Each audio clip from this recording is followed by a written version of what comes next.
오늘 우리가 묵상할 말씀은 다니엘서 4장 43절의 말씀입니다. 우리 함께 합독하시도록 하겠습니다.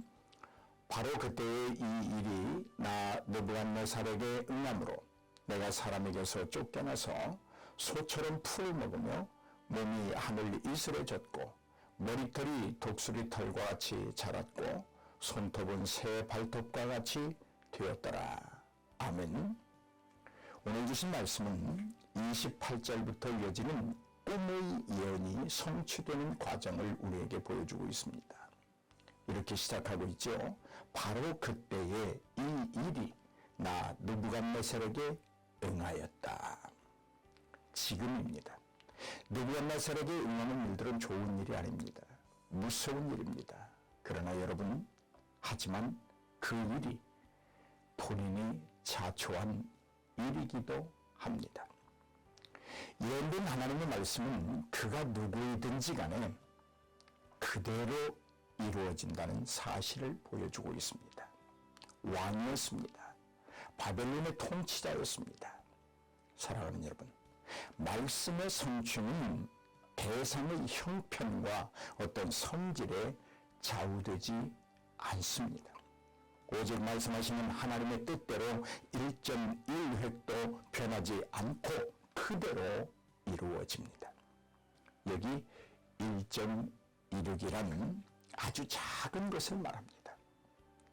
1.16이라는 원래 언어가 작은 획과 작은 점을 말하고 있습니다. 그만큼 하나님이 하신 말씀은 작은 획 하나도, 작은 점 하나도 없어지지 아니하고 다 기록되어 있고, 기록되어 있는 말씀들은 시대의 필요에 따라서 정확하게 이루어진다는 말씀입니다.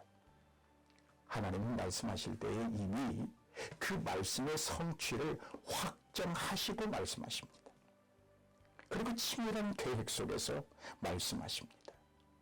그리고 그 말씀들이 시대에 따라 꼭 필요하도록 이루어 내시는 분이 하나님이시오. 말씀하시는 하나님이십니다. 작은 획, 작은 점 하나도 빠지지 않고 다 이루어내시는 분, 그분이 우리 하나님이십니다. 하나님의 말씀은 여러분 없어지지 않습니다. 하나도 빠짐없이 기록되어 나타납니다. 이렇게 기록하고 있습니다. 율법에서 한 획이 빠지는 것보다 하늘과 땅이 없어지기가 더 쉬울 것이다. 누가복음 16장 17절의 말씀입니다. 마태복음 5장 18절에는 이렇게 기록하고 있습니다. 천지가 없어지기 전에는 율법은 1.1획도 없어지지 않고 다 이루어질 것이다. 주님의 말씀입니다. 기억하십시오. 이 진리는 복과 저주에 대해서도 진리입니다. 복받을 자에게 복을 주시고 저주의 대상에 대해서는 철저히 진노를 바라시는 분이 하나님이십니다.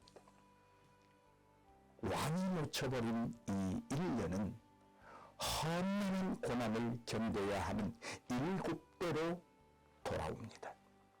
자신이 건설한 거대하고 웅장한 도시를 바라보면서 왕국 옥상을 거닐고 있을 때에 치욕의 7대가 시작되었습니다.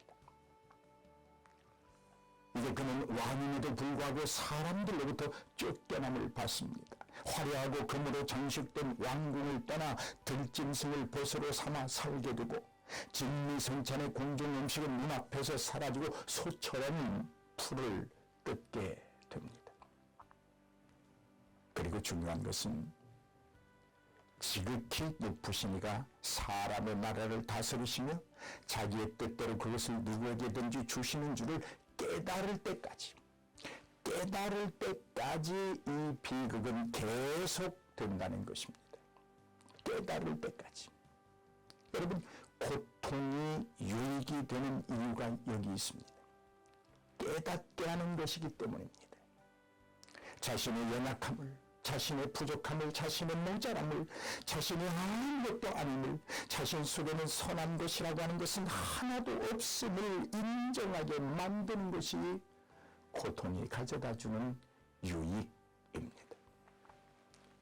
이런 깨달음이 빠르면 빠를수록 비극적 삶의 현장에서 빨리 빠져나올 수 있는 것이지요. 느부갓네살 왕이 통치하는 동안 바벨론은 의심의 여지 없이 가장 큰 도시였습니다. 고대 그리스인들 사이에 7대 불가사의한 도시로 유명한 공중 정원을 자랑하는 도시이기도 합니다. 이 정원은 성벽 너머에서도 볼 수 있을 정도로 아주 높은 곳에 만들어져 있는 정원이었습니다. 그들은 그곳에 다양한 식물과 야자수를 심어놓고 자랑했습니다. 유프라테스 강에서 높은 정원까지 물을 끌어올리기 위해 기발한 호이스터가 개발되고 고안되기도 했습니다. 하지만 여러분, 장엄한 도시 바벨론도 하나님의 주권에 있음을 깨달아야 합니다. 느부갓네살이 왕으로 있으며 통치하는 나라 바벨론은 그의 나라가 아니라 하나님의 통치 국가라는 것을 깨달았어야 합니다.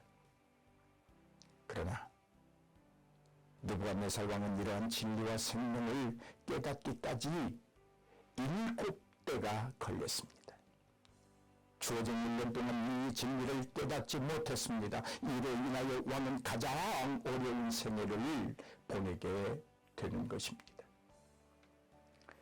느부갓네살 왕의 업적은 여러분 인간적으로 보면 자랑할 만합니다.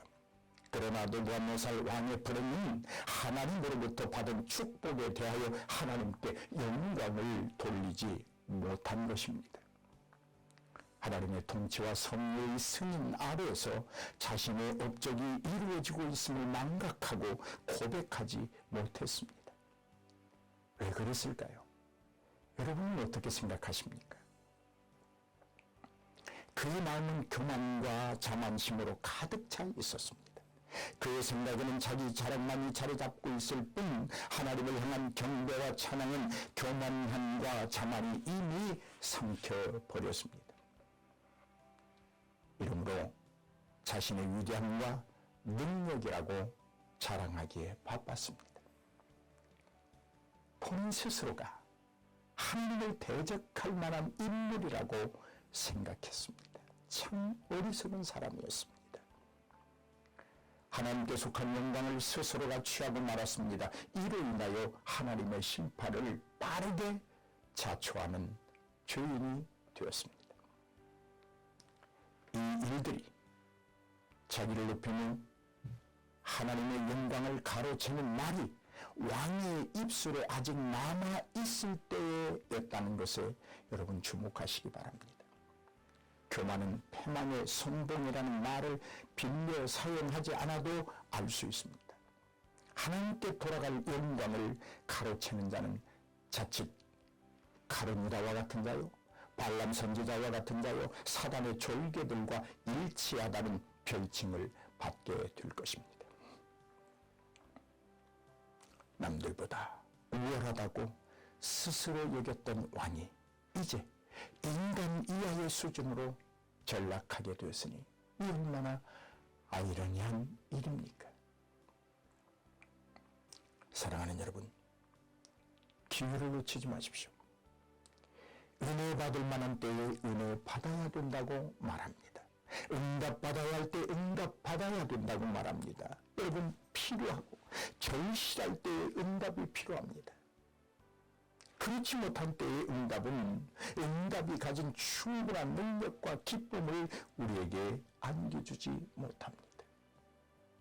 여러분, 하나님께 응답받아야 될 일들이 없으십니까? 그렇게 평안하십니까? 그렇게 여러분의 주위가 안녕하십니까? 이제 주님을 만날 만한 때가 되었습니다. 만나야 합니다. 주어진 1년 동안 하나님을 분명히 만나야 합니다. 지금입니다. 이러한 확신이 없이는 그의 신앙이 견고할 수 없습니다. 환상이나 예언이 중요한 것 아닙니다. 실제적인 만남으로 그의 신앙이 돈독해지고 그의 인격의 변화가 일어나야 합니다. 삶의 질과 가치가 예수화되어야 한다는 말입니다. 지옥의 7년이 오기 전에 회개의 잔을 들고 주님을 만나야 합니다. 이것이 주님이 오늘도 뜨거운 사랑으로 우리를 품으며 기다리시는 이유일 것입니다. 그분의 긍휼과 자비와 오래 참으심을 결코 업신여기지 않기를 주의 이름으로 축복하며 기도합니다. 그의 날이, 심판의 날이, 마지막 때가, 그 날이 지금 빠르게 다가오고 있습니다. 아무도 피할 수 없는 만남이 이루어집니다. 어떤 이는 두렵고 떨림으로 그 만남을 준비할 것이고, 어떤 이는 기대와 설렘으로 그 만남을 기다리고 준비할 것입니다. 그렇다면 여러분은 어느 만남을 기대하고 있는 하나님의 사람들이십니까? 기억하십시오. 주목하십시오. 놓쳐버린 1년은 반드시 치욕의 7대 7년 동안 진고를 가지고 온다는 것을 말입니다. 자, 여러분, 기도하며 나아갑시다. 우리는 설렘과 기쁨으로 주님 맞을 준비를 합시다. 졸린 눈을 부릅뜨고 등불을 준비합시다. 밤에 오실지 새벽에 오실지 도둑처럼 오실 그 주님을 깨어 근신하다가 설렘과 기쁨으로 만나는 저와 여러분이 되시기를 주님의 이름으로 축복합니다. 할렐루야.